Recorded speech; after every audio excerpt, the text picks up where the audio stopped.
여러분에게 그리스도의 은혜와 하나님의 은총이 충만할 수 있기를 주의 이름으로 축복합니다.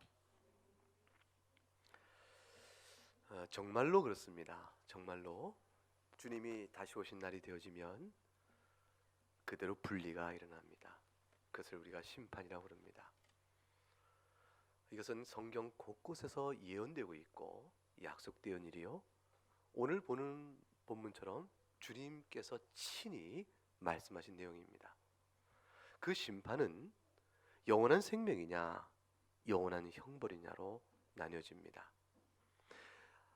하나님의 공의의 심판의 존엄성과 아름다움과 그 거룩함이 드러날 것이요, 무한한 그 의를 입은 자들을 향한 하나님의 자애로움이 또한 드러날 것입니다.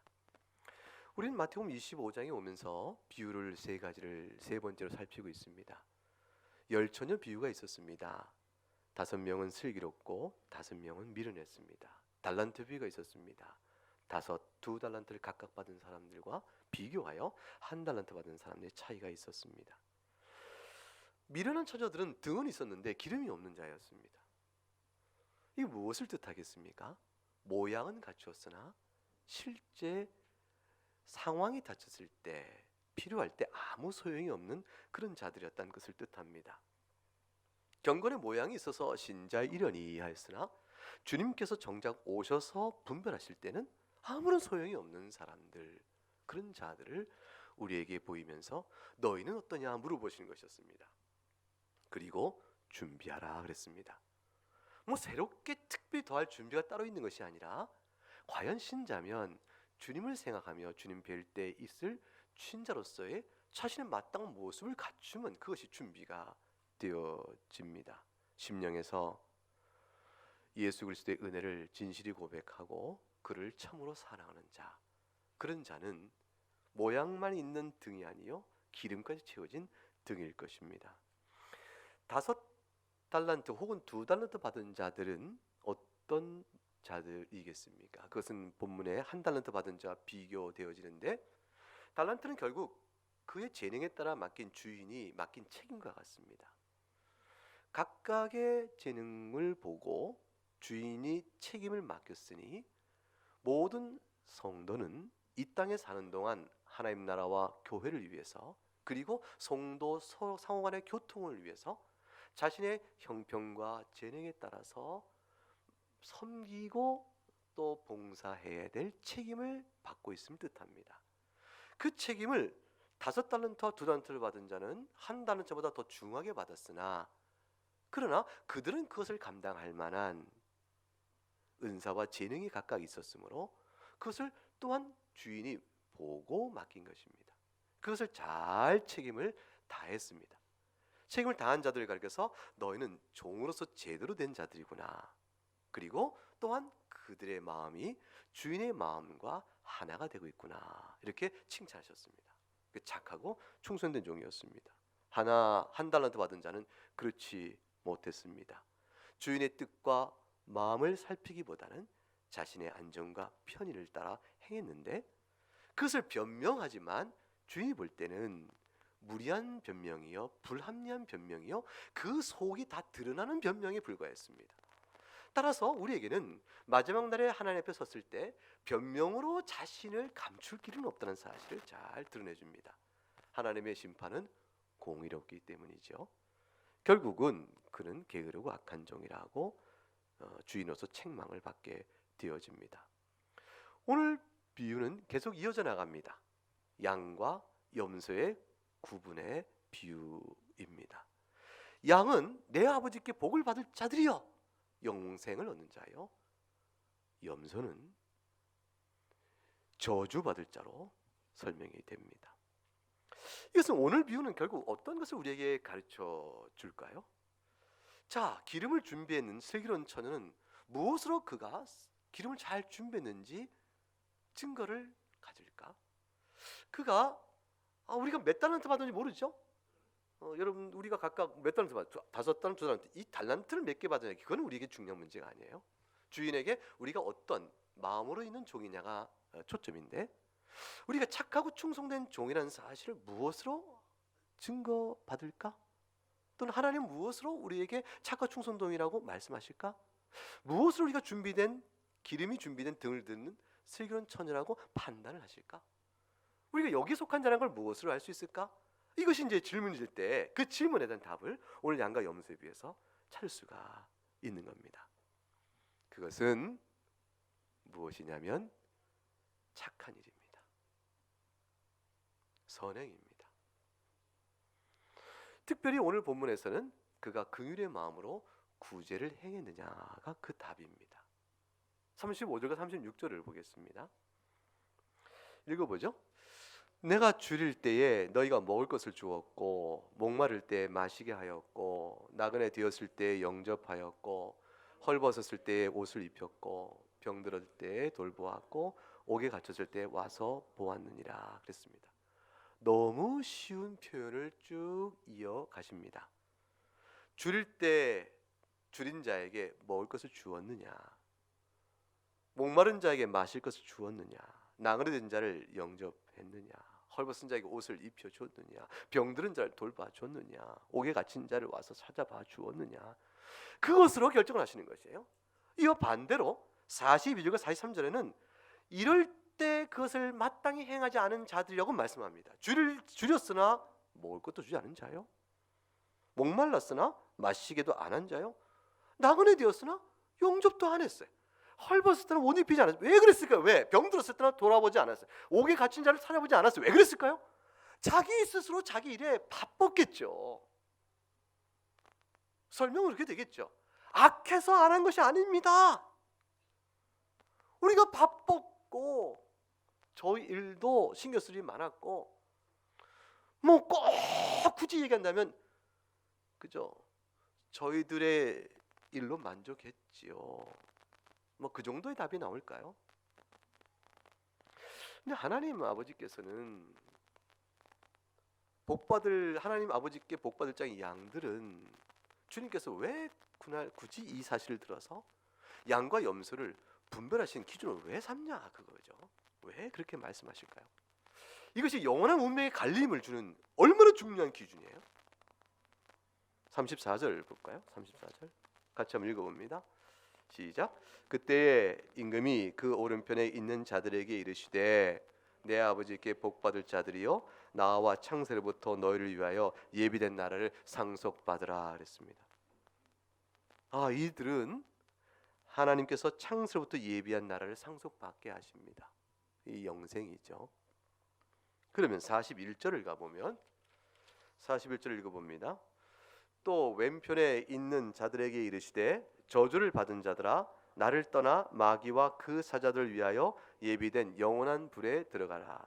이들에게는 마귀가 들어갈 운명, 그의 사자니까 귀신들이 들어갈 형벌, 그것이 너희들의 몫이라 이렇게 말씀합니다. 영원한 운명이요, 그래서 하늘과 땅의 다름이요.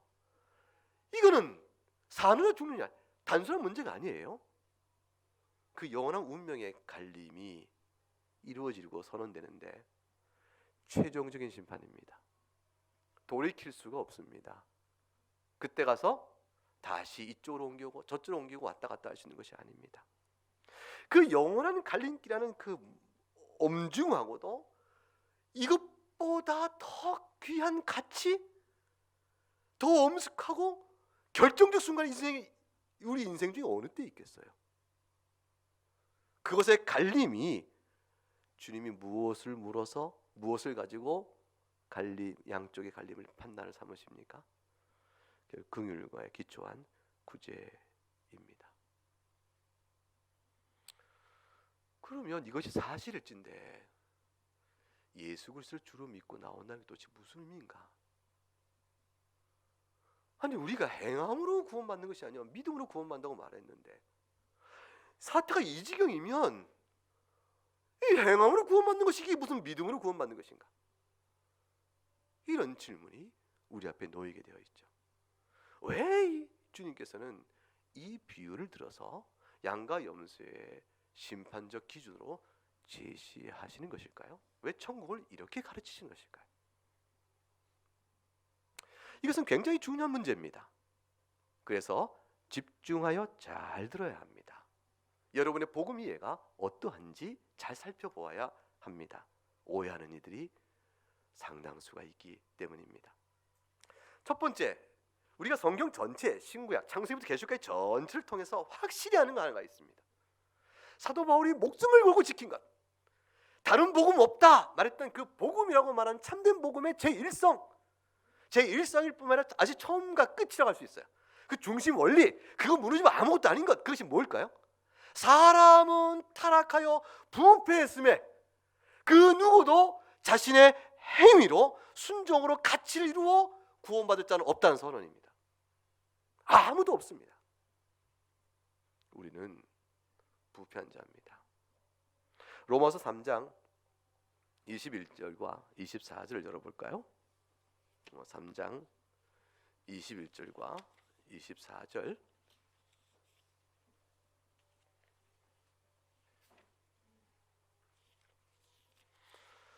찾으셨으면 우리 한번 같이 읽겠습니다. 22절 24절까지 한 절씩 나누어 읽겠습니다. 이제는 율법 외에 하나님의 한 의가 나타났으니 율법과 선지자들에게 증거를 받은 것이라. 곧 예수 그리스도를 믿음으로 말미암아 모든 믿는 자에게 미치는 하나님의 의인이 차별이 없느니라. 모든 사람이 죄를 범하였음에 하나님의 영광에 이르지 못하더니 그리스도 예수 안에 있는 성령으로 말미암아 하나님의 은혜로 값없이 의롭다 하심을 얻은 자가 되었느니라. 사는 길은 딱 한 가지 일입니다. 예수 그리스도께서 베푸신 대리 속죄의 은총을 기초로 하여 하나님의 은혜로 값없이 받는 것뿐입니다. 그 받는 길을 뭐라고 말했냐면 22절에 모든 믿는 자에게 미치는 하나님의 의인이라 말씀하시므로 믿는 자에게 베풀어 주시는 예수 그리스도의 의를 받을 때, 그게 하나님께 주시는 의죠. 그럴 때 비로소 살 길이 열립니다. 왜냐하면 아무도 23절 자기가 범한 죄 때문에 하나님 영광에 이를 자가 없으니 구원받을 자가 없기 때문입니다. 그래서 다시 성경 한번 찾아보겠습니다. 유명한 구절 에베소서 2장을 가보겠습니다. 에베소서 2장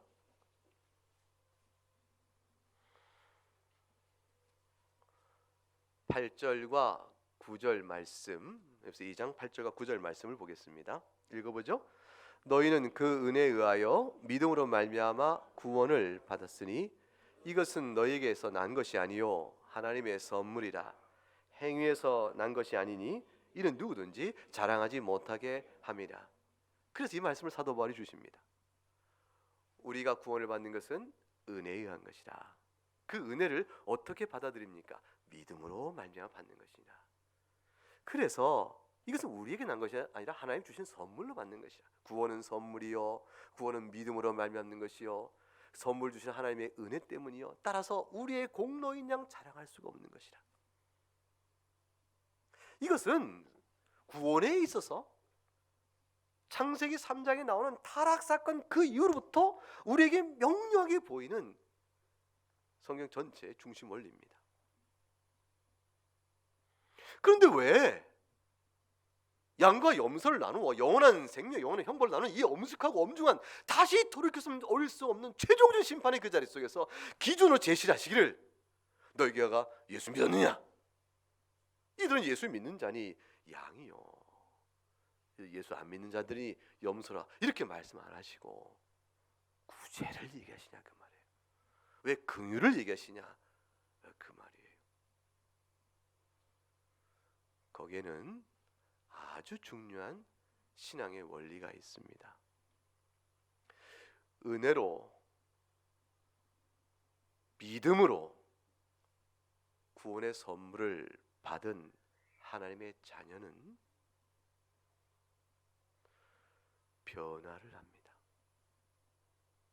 그 변화를 가리켜서 회개 그렇게 말합니다. 내용으로 말하면 옛사람을 벗어버리고 새 사람의 옷을 입는 것입니다. 옛사람을 죽이고 새 사람으로 살아가는 것입니다. 그런 변화, 곧 회개의 시작은 뭐냐면 내가 이 은혜를 입었으니 어찌 살고 이 하나님의 크신 사랑을 무엇으로 갚을꼬? 갚을 길 없는 이 은혜 앞에서 내가 어떻게 주 앞에 나갈꼬? 그 질문을 늘 마음에 담고 있습니다. 그 질문이 없으면 성도의 삶을 이끌어가는 모든 도덕 생활이라는 것은 양심과 세상 사람이 살아가는 양심의 격동 윤리와 다를 바가 없어요. 근데 성도가 세상 사람과 달리 같은 착한 행실을 하더라도 성도의 행실은 이 질문에 답으로 하는 것이에요. 하나님 앞에 어떻게 살고, 세상 사람은 양심에 따라 뭐 이렇게 해야 또 착한 일 아닌가, 이게 좋은 일이잖아, 이렇게 하겠죠. 그것도 귀한 것입니다. 그러나 그 결과가 어떻게 달라지냐면, 믿음의 사람은 이렇게 산 후에 자신을 돌아보며 남들이 참 훌륭한 인생을 사시네요 물어보면 훌륭하지 않습니다.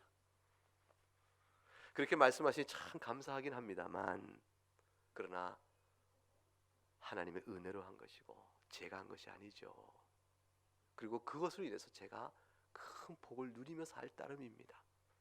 그리고 그 많은 그것들 외에 얼마나 많은 순간순간 많은 것들 속에 죄된 모습이 드러난지 모릅니다.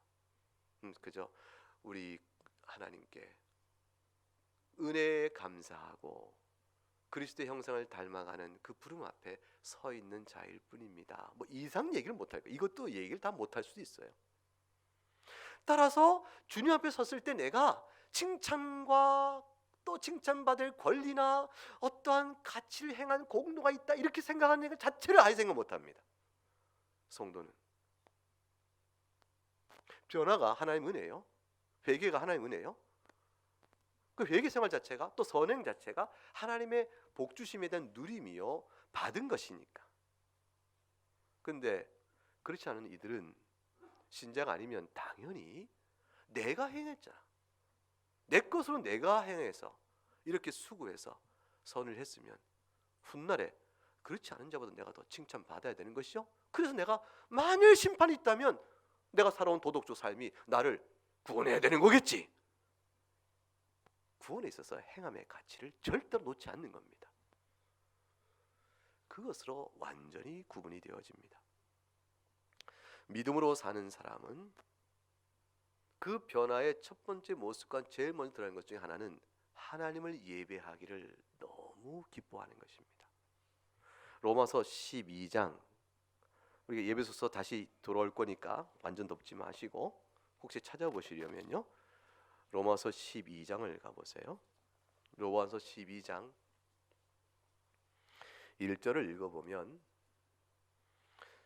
그러므로 형제들아 내가 하나님의 모든 자비하심으로 너희를 권하노니 너희 몸을 하나님이 기뻐하시는 거룩한 산 제물로 드리라. 여기서 하나님의 모든 자비하심이란 것은 그걸 내용을 풀어가면 예배소 2장 8절과 9절의 말씀입니다. 너희가 하나님의 은혜로 인하여 믿음으로 말미암아 하나님의 구원을 선물로 받았다.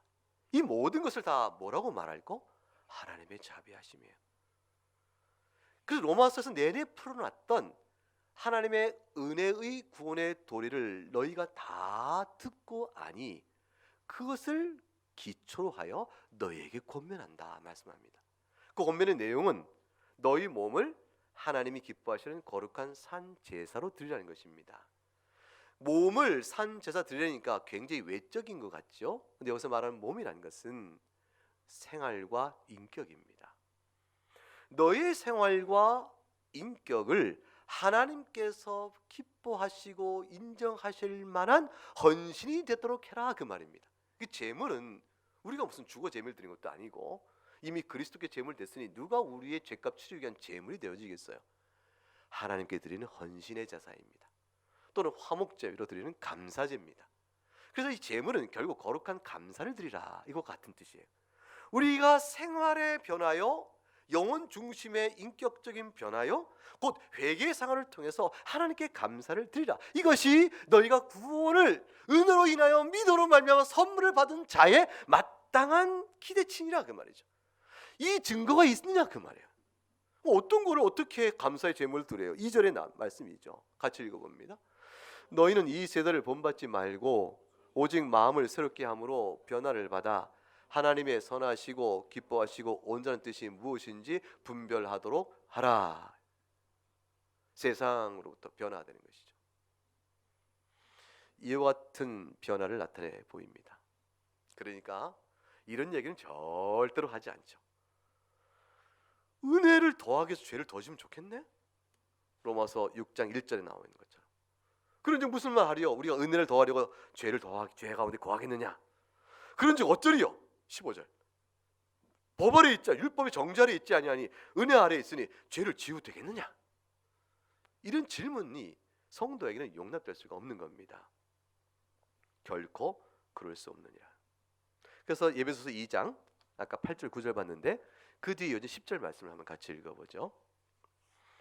우리는 그가 만드신 바라 그리스도 예수 안에서 선한 일을 위하여 지으심을 받은 자니 이 일은 하나님이 전에 예비하사 우리로 그 가운데서 행하게 하려 하심이라. 8절 9절에 은혜로 구원의 선물 받은 사람은 하나님께서 왜 우리에게 이런 큰 자비를 나타내셨을까? 그것은 우리로 하여금 그리스도 예수 안에서 선한 일을 하는 자로 바꿔내시고자 하는 목적이 있으시구나. 그럼 하나님이 그 목적을 위해서 우리를 이용하시는가? 아니에요. 그 목적을 이루어 가시는 과정 자체가 우리에게 말할 수 없는 행복인 것이에요. 이것이 죄의 세력부터 자유케 된 자의 참된 자유예요. 참된 자유한 자의 참된 기쁨이에요. 이 기쁨이 우리의 생활 모든 것을 설명하는 것이 신자로 살아가는 모든 생활을 설명해요. 당신은 왜 주일날 그렇게 교회에 나가요? 쉬지도 않고 잠자지도 않고 돈 벌지도 않고 왜 교회에 그렇게 예배로 나가요? 그 설명이 뭐냐면 받은 은혜 때문이에요. 주님께 예배하러 가야죠. 세상에 핑계 없는 사람이 어디 있겠어요? 우리가 만일 주일날 예배하러 나오지 않을 이유를 찾는다면 왜 이유가 없겠어요? 만 가지 이유를 찾아낼 수 있지만 다 뒤로 하고 나오는 거예요. 이보다 소중한 것이 없다. 변화된 내 마음속에 하나님께 나가는 소중한 변화의 근거 모습. 여러분 설교를 들어요. 세상에 믿지 않는 사람 데려다 놓고 설교를 들으려면 그보다 곤혹스러운 일이 어디 있겠어요? 목사가 혼자 막 소리 콱 지르면서 막 하나님 말씀하는데 들으면 다 부담스럽고 칭찬은 별로 듣는 거 없는 것 같고 내가 와서 내 돈 내고 헌금하는데 잘했다 칭찬하긴 고사하고 하나님 앞에 어떻게 섰는가 보라 하고 도대체 무슨 재미가 있겠어요? 여러분 마음이 그러신가요? 아니잖아요. 도리어 말하기를 오늘 예배 중에 듣고 하나님 말씀 들으니 내가 한 주간 살 힘을 얻습니다. 이게 도대체 괴병 같은 얘기를 하는 거예요. 우리에게 변화가 있는 겁니다. 이 변화의 이유는 딱 한 가지 때문에 그렇습니다. 죄인을 불러 그의 무궁한 사랑을 용서하신 주 예수 그리스도. 그 십자가 아니면 우리가 어떻게 이 예배를 드려요? 예배 드린 자의 심령이 항상 그렇기 때문에 생활 곳곳에서 때로는 타성에 젖어 지내기도 하지만 때로는 죄의 관성에 따라 잘못을 범하기도 하지만 그러나 우리 속에는 하나님 생각하죠. 받은 은혜를 어떻게 갚을꼬? 갚는 말을 올리기도 좀 부끄럽지만 은혜를 받았으니 내가 어찌 살꼬? 라는 질문의 숙제를 갖고 하나님 앞에 기도하는 자들이잖아요. 그러니까 그렇지 않은 자들의 어리석음과 그렇지 않은 자들의 모양내기만 있을 뿐 실질은 없는 모습, 그걸 책망하시려고 호세아 6장 6절에 이렇게 말씀하셨어요. 나는 인애를 원하고 제사를 원하지 아니한다. 나는 번제보다 불태워 드리는 큰 기름 제사, 그 고기 제사보다 더 중요한 것이 있는데 너희가 나를 좀 알기를 원한다. 그렇게 말씀하셨어요. 이것은 하나님 너 예배 드릴 필요 없다, 그런 얘기는 아니죠. 이 말 갖고 어떤 이들이 그것 봐, 하나님은 긍휼과 구제의 제사를 더 좋아하시니까 나는 그렇게 해, 교회 안 나가. 나는 교회 가는 게 너무너무 싫어. 나는 뭐 예배 안 드려. 난 나 혼자 이렇게 생활 속의 예배인 도덕적 삶을 삶으로 되는 거야. 이렇게 말한다면 이건 큰 착오입니다. 오늘 본문의 말씀의 뜻은 뭐냐면 하나님은 예배를 참 기뻐 받으세요. 하나님을 찾는 자를 참 좋아하시고, 그 하나님은 명하셨어요. 예배해라. 오직 하면 주일 안식일을 정해놓고 그날 정해놓고 다른 일 말고 꼭 예배해라, 이렇게 명을 하셨겠어요? 그만큼 하나님께서는 예배받기를 기뻐하세요. 왜냐하면 그것은 하나님께서 뭐가 부족해서가 아니고 그래야 우리가 살기 때문에 그런 거예요. 우리를 위하여 하신 것이에요. 예배받기 좋아하시는 하나님께서 예배로 모인 무리들 가운데 완전히 모양내기 껍데기가 있는 거예요. 그것도 일로 생각해봐서 예배 드렸죠? 하나님? 고마운 줄 아셔야 돼요?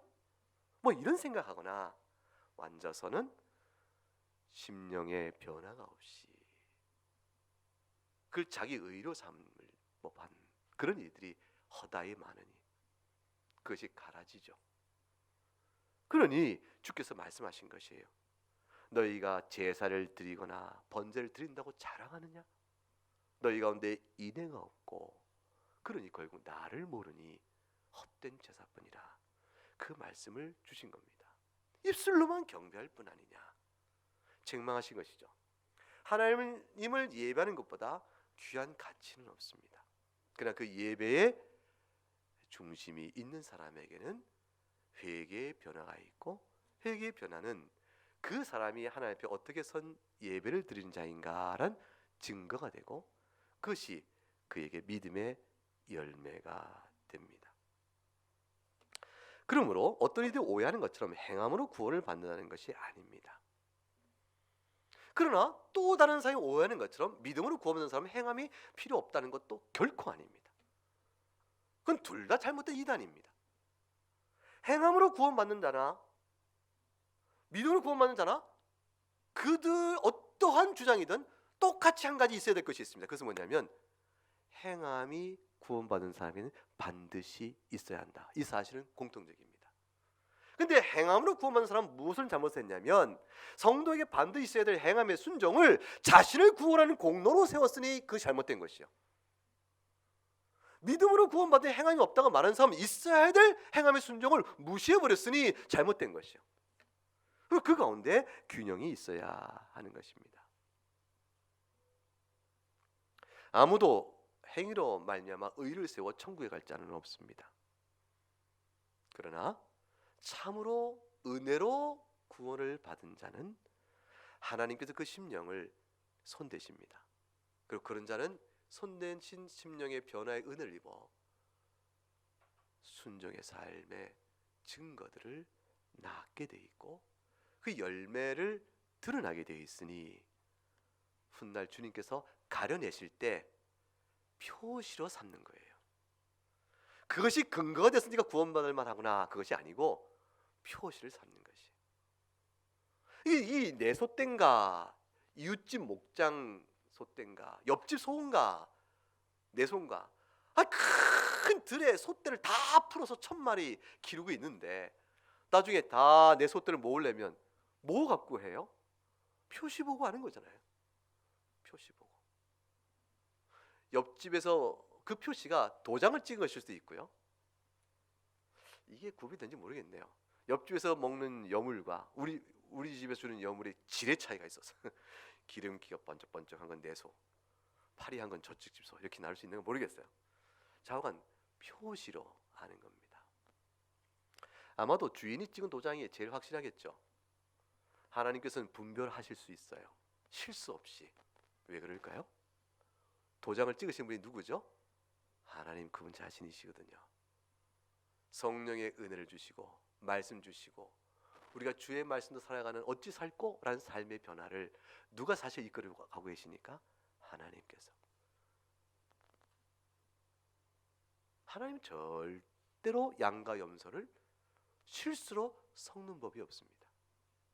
그러니 마음 놓을 일이에요. 그날에 주께서 나를 혹시라도 잘 못 보시고 주님 저 김평훈인데요, 주님 제 이름을 어찌 저 이쪽인데 양인데 왜 이쪽으로 가라 하옵시며 이렇게 얘기해서 그냥 막 두려워 난리칠 필요가 없어요. 걱정 마세요. 우리를 반드시 양쪽으로. 이름을 부를 때, 합격자 이름 부를 때 100명이 합격자인데 100번째 이름 부른 사람의 마음의 초조함이 어떨까요? 왜 이름 안 부르시지? 왜 안 부르지? 왜 안 부르지? 아흔 번째인데 이 한 명 남았는데 제 이름 불러지잖아요.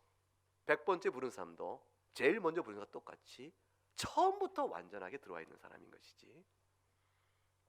주님은 실수가 없으십니다. 반드시 찾아내십니다. 그 증거를 확실하게 우리에게 주시기 때문입니다. 그래서 야고보서 2장 15절과 17절에 믿는 자가 은혜를 입어 나타나야 될 행함의 순종의 그 필연성, 그 증거로서의 열매의 그 본질적 측면을 드러내시기 위해서 야고보서 2장 15절과 17절에 이렇게까지 말씀하셨어요. 만일 형제나 자매가 헐벗고 일용할 양식이 없는데 너희 중에 누구든지 그에게 이르되 평안히 가라, 덥게 하라, 배부르게 하라 하며 그 몸에 쓸 것 주지 아니하면 무슨 유익이 있으리요? 그게 말이 안 되지 않느냐. 주님은 항상 너무나도 영적 원리가 세상 이치에 비칠 때는 아이들도 아는 것좀 단순하다는 얘기를 항상 확인시켜 주세요. 복잡한 산술이기 때문에 못 푸는 것이 아니에요. 마음이 강팍하여 단순한 이치를 거부하기 때문에 못 보는 겁니다. 말씀하시기를 이와 같이 행함이 없는 믿음은 그 자체가 죽은 것이라 하셨습니다. 믿음과 행함의 비분리성을 얘기하는 것이죠. 그러면 내가 이렇게 구제하고 선행을 하면 그러면 그것 때문에 예수님과 결합되는 겁니까? 아니에요. 절대로 아니에요. 만약 내가 약간의 선행을 하면 그것 때문에 예수님과 결합되는 거라면 우리가 하는 많은 악행들을 위해서 다시 떨어져 나가야 됩니다. 우리 연약한 모든 죄된 성질과 행동이 때문에 예수님께 붙었다 떨었다 그런 것입니까? 그것이 아니에요. 예수님의 공로에 의를 입어 하나님 자녀 되는 은혜는 하나님께 정하신 딱 한 가지, 믿거라, 그거예요. 믿음으로 나아가 주의 공로를 붙드는 겁니다. 주님밖에 없습니다. 예수님의 의밖에 없습니다. 이걸 믿고 나아가면 그리스도의 의가 온전하게 우리에게 덮어씌워집니다. 회개하는 심령 안에서 변화의 역사가 막 일어나게끔 되고 지속적으로 나오게 되어 있습니다. 그래서 야고보서 2장 26절에 영혼이 없으면 몸이 죽은 것이냐 산 것이냐? 죽은 것입니다. 그러면 행함이 없는 믿음은 죽은 것이냐 산 것이냐 묻습니다. 죽은 것이라고 말합니다. 이것은 뭘 의미합니까? 예수님의 십자가의 은혜만이 죄인을 용서하십니다라고 고백하는 그 믿음은 필연적으로 행함을 통해서 그 믿음이 진실된 거구나 이렇게 눈에 띄게 보이게 된다 그 말입니다. 따라서 야고보 사도는 이렇게까지 얘기하네요. 24절에 그러니까 사람이 행함으로 의롭다 하실 받고 믿음으로만 의롭다 하실 받는 게 아니다까지 말을 해버렸어요. 아니 그러면 믿음으로만 의롭다를 받는 것이 아니고 행함으로 의롭다를 받으니까 우리는 이렇게 말을 수정하면 되겠네요. 의롭다 하실 받는 것은 믿음과 행함으로 받습니다라고 행함을 겉에 붙이면 되겠습니다라고 생각할 수 있겠네요. 아니에요. 사도 야고보의 뜻은 그 말이 아니에요. 그 말이 아니고 우리가 믿음으로 의롭다함을 증거받는 것이 아니고 믿음으로 의롭다함을 과연 받은 자는 행함으로 인해서 그가 과연 믿음으로 의롭다함을 받은 자임을 증거받는다는 것이에요. 그것이 선언된다는 것이에요. 그래서 행함은 의롭다함을 받은 참된 믿음의 표시예요. 증거인 것입니다. 그 증거 없는 자를 어찌 의롭다함을 받은 믿음 있는 자라고 말할 수 있겠느냐? 증거가 있는 믿음으로 되어지니라 이렇게 말씀하는 겁니다. 그럼 증거가 먼저예요? 믿음이 먼저예요? 믿음이 먼저인 겁니다. 연약한 우리가 주 앞에 어쩔 줄 몰라 버려진 고아 같고 죽은 자가 돼서 어쩔 줄 몰라 아무 의도 없고 아무 의도 없고 걸레 같은 거죠. 아주 더러운 것이죠. 아주 썩었죠. 아니 죽었다니까요. 죽은 자에게 무슨 의를 찾아요? 죽은 자에게 무슨 행함의 순종을 찾아요? 우리가 아무것도 없어요. 그런데 우리를 살리시는 겁니다. 살리 생명이 붙으니까 눈을 뜨는 거예요. 살았다 눈을 뜨니까. 이제 영화나 드라마 보세요. 다 죽었다. 의사가 이제 때를 기다리기. 근데 근데 뭐 여러 날 동안 의식도 못 참고 막 그래요. 근데 손가락이 다 움직이죠? 항상 클로즈업 되잖아요. 이게. 그 손가락이 움직여. 아니면 여기를 치려고 하나? 어떻게 되게 제일 먼저 나오는 반응이 그런 거예요. 그러면 주인공이 제일 먼저 발견했는데 악인이 먼저 발견하고 어떻게 한다. 이건 이제 비극으로 가는 거고 주인공 먼저 발견하면 이제 문제가 풀리기 시작하는 거죠. 그리고 되게 그 다음은 내가 산 것을 말하지 마라 뭐 이렇게 얘기하고 나서 악인들의 모든 상황을 관찰한 다음 나중에 일어나서 내가 다 봤다 이렇게 얘기하면서 이제 드라마가 끝나거나 영화가 끝나거나 극적인 반전을 이루어가죠. 손가락만 움직입니다. 운동신경이 회복되어 재활운동하여 움직일 때까지 오래 걸립니다. 우리는 결국 믿음 생활은 재활운동과 같다가 비유면 비슷하다고 저는 생각이 돼요. 우리는 죽은 자였는데 눈을 뜨게 하셨는데 몇 년 동안 죽어 있었냐 그 말이에요. 여러분이 언제부터 참으로 주 예수를 영접하고 생명 얻은 자에 감사를 드리나요? 여러분 그 횟수가 인생으로 예컨대 20년이었다 쳐보십시다. 20년 동안 누워 있었던 사람이에요. 근육을 안 쓰고. 그 자가 재활운동에 얼마나 많은 시간들이 필요할까요? 인간의 몸도 그런 것인데 영혼의 죽은 자요 죄의 타성에 묵은 자는 오직이나 하겠어요. 그리고 우리가 겨우 재활운동을 조금씩 나타내 보이는 겁니다. 주님께서 우리가 활발하게 움직여 산자로서 온전케 기동하고 다 나갈 수 있기를 원하시는 것이죠. 그것이 그리스도의 장성한 분량까지 자라가 아들의 형상을 담는 겁니다. 그걸 주께서 원하시는 겁니다. 그리고 그것이 손가락을 움직여도 살았다. 그건 절대로 장례식장 들어갈 수 없는 거예요. 그렇지 않겠어요? 아니 손가락 움직였는데 눈동자를 껌뻑껌뻑 됐는데 그리고 무슨 말 내 말 들렸더니 이랬는데 그 사람을 냉동실에 넣어요? 살인이죠. 믿음 있는 사람은 행함의 흔적을 갖고 있어요. 증거를 갖고 있어요. 살아있는 믿음은. 주님은 그것을 찾으세요. 비교하여 남들과 비교하여 야 그것도 산 거냐? 손가락밖에 못 움직이던데? 그것도 산 거냐? 이렇게 하여 죽은 자로 취급하면 안 된다 그 말이에요. 남들과 비교할 때는 그게 무슨 생명이 있는 거냐 이렇게 말할지 모르지만 하나님 보시는 산 자라니까요. 우리가 어느 정도 여러분은 어느 정도 살아있는 사람 같아요? 대답을 안 하시니까 이름을 불러서 박병희 교우님, 박병관 교우님 가서 촬영했을 거예요. 박병관, 박병희 두 분 다 계세요. 박병희 교우는 어느 정도 살았어요? 평소에 누워서 눈만 깜빡댄다. 난 뛰어다닌다. 뭐 나는 뭐 올림픽 마라톤 선수다. 뭐 나는 어느 정도 살았어요. 어느 정도 손가락은 움직여요. 그러시구나. 그럼 또 다른 박병관 교우님 얼마큼 살았어요? 침대에서 내릴 만큼. 여러분 두 분을 잘 비교해 보시기 바랍니다. 어느 정도가 어느 분이 더 이렇게 현격한 믿음의 증거로 이렇게 살아 있는지 이거를 찾아보기 또 인간이 판단하면 죄를 짓습니다. 우리는 이 모든 말로 사람의 성화를 잣들어 세워 비교 우위를 갖춰서는 안 됩니다. 그럴 수가 없습니다. 그 순간에 들어가는 순간 자신도 모르게 성화를 기준 삼아 자기를 높이거나 자기의 의를 가정하는 잘못된 신앙 양태로 다시 빠져들어가게 됩니다.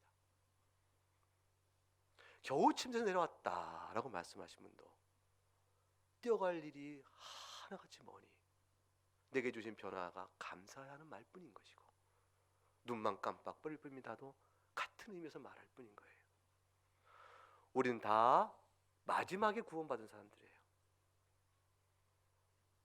우리 가운데 이른 아침부터 수고하여 구원받은 사람 누가 있어요? 다 마지막에 구원받은 자일 뿐입니다. 주님께서 그런데 그 증거를 마지막 날 보시겠다 그 말입니다. 양과 염소 나눌 때 그 증거를 보시기 위해서 뭐로 증거 삼을까 할 때 한 가지 예를 드신 게 뭐냐면 오늘 본문의 구제인 것이에요. 긍휼인 것이에요.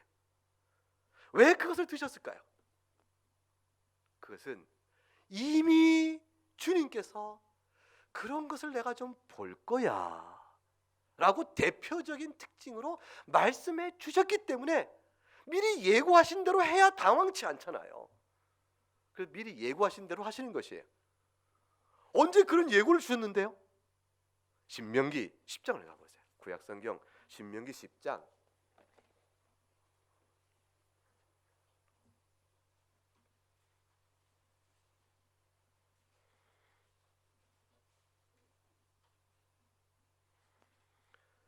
신명기 10장 16절에서 19절까지 말씀. 그럼 같이 읽어볼까요? 그러므로 너희는 마음의 할례를 행하고 다시는 목을 곧게 하지 말라. 너희의 하나님 여호와는 신 가운데 신이시며 주 가운데 주시요 크고 능하시며 두려우신 하나님이시라. 사람을 외모로 보지 아니하시며 뇌물을 받지 아니하시고 고아와 과부를 위하여 정의를 행하시며 나그네를 사랑하여 그에게 떡과 옷을 주시나니 너희는 나그네를 사랑하라. 전에 너희도 애굽 땅에서 나그네 되었음이니라. 너희의 처지가 본래 어떠했는지를 잘 생각하라. 내가 너에게 베푼 은혜가 무엇인지 생각하라. 그 말이세요. 애굽에서 나그네 되었지 않느냐? 그러니 나그네를 살피라. 너희가 광야에서 의복이 헤어져 입을 것이 없었느냐? 너희가 먹을 것이 없어 다 굶주렸느냐? 아니지 않느냐? 그런 너희를 돌본 내 손길을 기억하여 광야에 버려진 자 같은 자들을 살피라. 그 말이에요. 고아와 과부를 돌아보라. 그것이 바로 마음의 할례를 행한 것의 참된 증거니라. 그것이죠. 마음의 할례를 행하라 했어요. 육체 껍데기 행하지 말고, 표면으로만 껍데기를 유대인이지 말고 속으로 유대인이어야 된다 그랬어요. 그러니까 무슨 얘기입니까? 오늘 얘기로 따지면 모양 내기 하지 말고 참된 변화를 가져라. 어떤 거로 증거를 삼을까요? 내가 너희 가운데 너희에게 어떻게 행했느냐?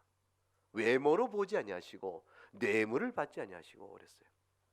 불의를 따라 행치 않고 편벽되기 편파적으로 행하지 아니하며 고아와 과부를 관심 두지 않고 소홀히 여기지 아니하고 그들에게도 공정히 대하며 더 나아가 사랑하여 떡과 옷을 너에게 줬듯 그들에게도 주며 이렇게 얘기하셨어요. 그 모든 것은 내가 너희를 그리 돌봤기 때문이라. 이 사랑을 입어서 우리가 하나님의 자녀가 된 것입니다. 이 사랑을 입어서 아담으로부터 지은 모든 원죄와 이 땅에 살아가면서 우리가 짓는 모든 허물을 다 용서받은 겁니다. 우리가 주의 말씀을 순종함으로 해서 우리 죄값 치르는 거 아니에요? 우리가 순종한 순종의 공로가 가치가 얼마만큼 된다고 내 죄값을 치르겠어요?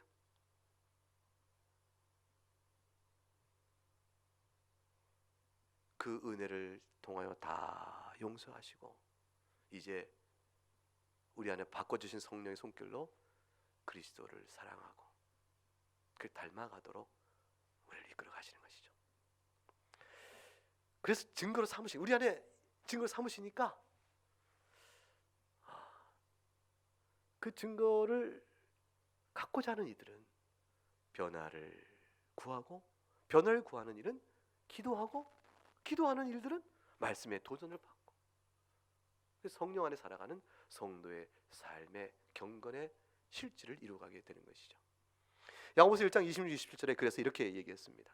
누구든지, 방금부터 신명기 10장과 똑같은 말씀이에요. 이게 누구든지 스스로 경건하다 생각하며 자기 혀를 재갈 물리지 아니하고 자기 마음을 속이면 마음의 할례 못 받은 사람이죠. 자기 마음을 속입니다. 경건하다고 말하는데 자기 생각이 절제가 없습니다. 절제 없다는 것은 마음의 성정대로 쏟아붓는다는 것이, 그것이 자기 생각에는 지혜요, 자기 생각에는 옳다 판단해도 그건 자기 성정에 따라 나온 판단이요 지혜입니다. 저의 재갈을 물리지 않습니다. 마음을 속입니다. 마음의 할례가 없는 것이죠. 하나님 아버지 앞에서 정결하고 더러움이 없는 경건, 그것이야말로 참된 경건인데, 그런 경건은 뭐냐? 환난과 어려운 가운데 있는 고아와 과부를 돌보는 것이요, 동시에 세상을 따라가지 않는 것이라, 세속으로부터 물들지 않고 자유를 복종하는 것이라 말씀했습니다.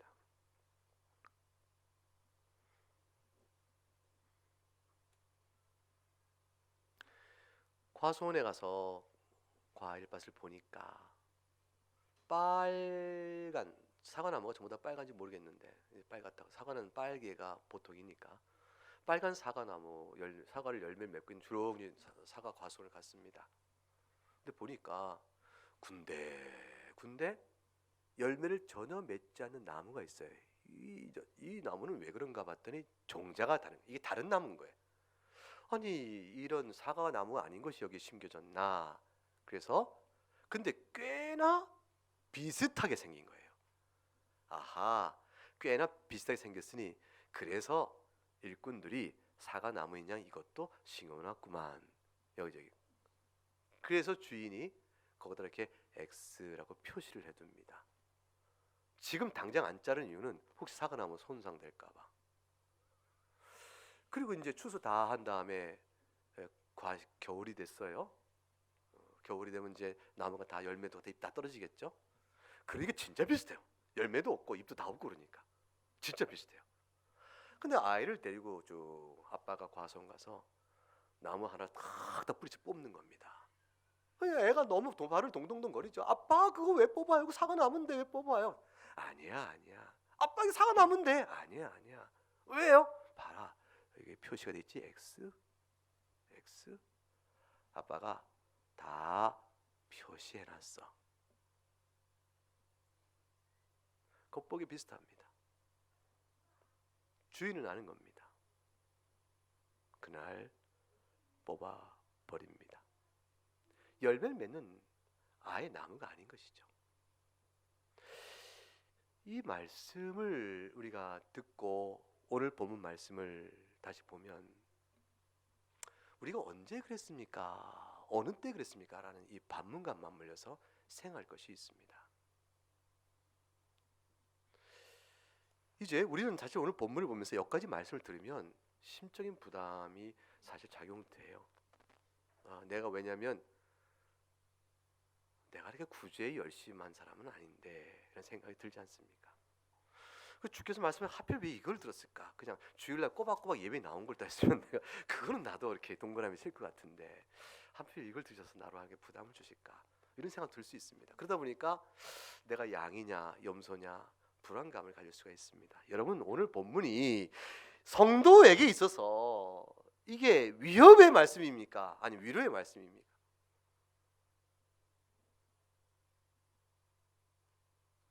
이 말씀이 위협이 될까요? 위로가 될까요? 주 예수께서 여지껏 내가 너를 위하여 다 피 흘리고 죽노라 이렇게 말씀해놓고 기껏 지금 와서는 이렇게 행함의 순종 옳기처럼 구원의 여부를 결정하시겠다 말씀하신 걸까요? 아니지 않습니까? 이 말씀이 말씀의 본문을 바로 이해하는 사람에게는 말할 수 없는 위로가 됩니다. 왜 그러냐면 그날에 심판하실 때에 너희가 각각 해한 걸 들고 내려와 내 앞에서 점검을 받아라 이렇게 말씀하는 것이 아니에요. 광주리 하나씩 갖고 와서 몇 개가 담겨놔. 너 2개냐? 난 10개다. 너 큰일 났다. 이렇게 오는 게 아니라 그 말이에요. 다 빈광주리로 오는 거예요. 만일 광주리를 갖고 와라 그러면 빈광주리 갖고 와는 거예요. 우리는 내가 주인 앞에 열매 이렇게 많이 맺었어라고 드러낼 아무런 열매를 못 갖고 빈광주리로 갈 거예요. 우리는. 그런데 주인이 먼저 임금이 먼저 우리에게 열매를 자신이 갖고 쫙 보여주시는 것이. 우리가 이 땅에 살아온 성도로서 맺는 모든 참된 믿음의 열매와 증거는 우리가 기록하고 있는 것이 아니고 누가 기록하고 있을까요? 하나님께서 기록하고 계세요. 다 보시기 때문에 다 기록하고 계세요. 여러분 기록할 거 걱정하지 마세요. 혹시 주님께서 그날 보자 마태복음 25장 양과 염소 비유를 들었는데 그날에 반드시 심판이 있다고 오늘 들었는데 잊어먹지 않도록 좀 기록 좀 해놔야겠다. 기록해놔도 여러분이 주 앞에 이를 때는 다 땅에 두고 가게 돼 있어요. 외워요? 몇 년, 몇 월, 며칠, 어떤 사건 외워요? 우리는 기억하지 못합니다. 기억하여 내가 주님 앞에 자랑스러운 내놓을 만한 그런 열매라고 내놓을 게 없습니다. 사도 바울이 여러분 내 면류관이요 나의 기쁨이요 여러분 나의 상급이요 그날에 주께 내게 주신 상을 내가 바라보노라. 이것은 오늘 하루하루 살아가는 성도의 마음의 자세인 것이지. 이 모든 걸 모아 자 주님 날 칭찬 못하면 주님 불의하신 겁니다. 이렇게 공로로 내서 값을 받아내겠다는 계산의 말씀이 아닌 것이에요. 한 가지 믿는 건 있습니다.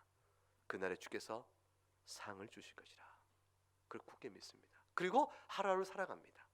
근데 마지막 날에 내가 얼만큼 상 받을 일을 했나 싶었더니 별로 꼽을 게 없을 것 같다 이런 마음이 들 수 있는 것이에요.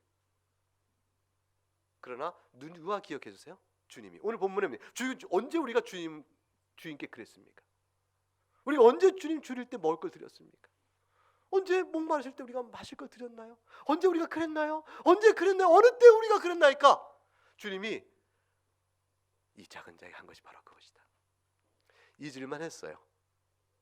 작은 자에 한 것은 강한 자가 아니지 않습니까? 작은 자에 한 것은 크게 한 것도 아닐 수 있습니다. 어려운 자를 돕는 일을 무슨 큰 돈, 여러분 집 팔아서 어려운 자 도운 거 아니잖아요. 그러니까 잊어버릴 만한 것이죠. 여러분이 뭐 집 팔아서 뭐 큰일 했다면 어떻게 평생 그걸 잊겠어요? 근데 여러분 작은 자에게 한 것을 주님이 기억해냈어요. 그걸 제시하세요. 큰일이 아닐 수 있는 겁니다.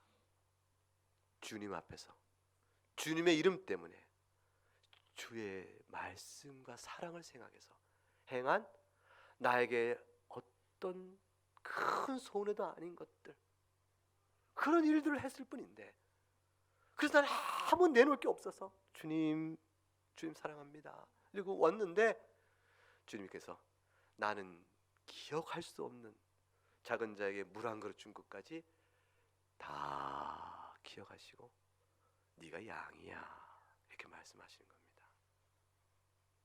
여러분은 믿음의 열매가 믿음의 증거가 여러분 가운데 있잖아요. 오늘 본문에서 네가 믿음의 증거는 요만큼인데 불순종의 증거는 100만 배가 많구나. 그 불순종의 증거가 100만 배가 많으니 네가 어찌 양이겠느냐. 너도 염치가 있어라. 이래서 염소로 밀어내는 일은 없습니다. 주님은 우리의 허물을 기억하지 않으세요. 우리 안에서 주님이 직접 행하신 자신의 일을 어찌 잊겠어요, 주님께서. 그래서 기억해내셔 우리에게 그것을 드러내시며 참된 구원받는 성도의 믿음의 증거로 삼으시는 겁니다. 그 믿음의 증거는 우리의 행복이었습니다. 주님께 일깨워 주시니까 그때 일이 생각나는 거예요. 여러분 일깨워 주면 생각나죠.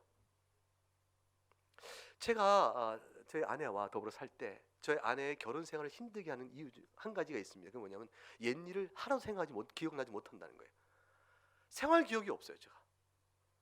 그 옛날에 우리 가족들이 앉아서 그때 이런 일이 있었잖아 하고 막 얘기하는데 저만 언제? 뭐 했는데? 아니 그런 일이 없었던 것 같은데 세 식구가 저를 쳐다보면 세 명이 저를 쳐다보고 거의 외계인 취급합니다. 그 다음부터는 저하고 얘기를 안 해요. 재밌었던 과거 얘기를 자기들끼리만 얘기해요. 그게 더욱더 제가 몰라요. 그런데 한 번은 가족들이 얘기해 주면 그때 이랬잖아 저랬고 저랬잖아 하고 얘기해 주니까 그랬어? 내가 그랬다고? 야 정말 그랬어? 그때는 전부 다 새롭게 얘기 듣는 것 같아요. 그 다음에 그 비슷한 얘기 나오면 그때 그랬잖아 내 얘기를 얘기합니다. 정말로 저는 기억이 재생된 거죠. 근데 가족들은 의심합니다. 기억이 재생이 아니라 그때 들은 것을 마치 기억이 재생인 것처럼 네가 한다고 생각하는 거예요. 억울할 때가 많이 있습니다. 여러분 들으면 재생됩니다. 주님은 그 재생이 불안정해 되지 않도록 생생하게 재생시켜줘요. 아무도 핑계하지 못하도록. 그리고 우리는 그 재생된 기억 속에서 그때 그랬었구나. 근데 주님 그건 제가 한 게 아니잖아요. 주님이 주신 사랑이에요. 주님 그건 말할 것도 못 되는 거 그런 것까지 주님 기억하시는 것이에요. 물 작은 자에게 지극히 작은 자에게 물 한 그릇 준 것 먹을 것 하나 준 것 그거 기억하신다고 그걸 증거로 삼으시는 것이에요. 우리 주님의 긍휼은 그러합니다. 그러니 세상이 생각하는 선행과 그것에 따른 어떤 것과는 공로와는 근본적으로 불가능하죠. 이제 양과 염소로 구별하심에 있어서 주님이 행함을 얘기하신 것은 행함으로 구원이 아니라 참된 은혜의 믿음 가진 자에게 그를 드러내 우리에게는 말할 수 없는 위로를 주시는 것이죠. 주님이 다 아시는구나. 비록 연약해도 아시는구나. 그리고 악인들에게는 핑계할 수 없게 하는 겁니다. 그러므로 하나님의 공의는 세우시고 그 공의 기준 안에서 사랑하는 성도들을 향한 무한한 긍휼의 영광을 함께 보이시는 겁니다. 그것이 바로 천국입니다. 함께 찬송하겠습니다.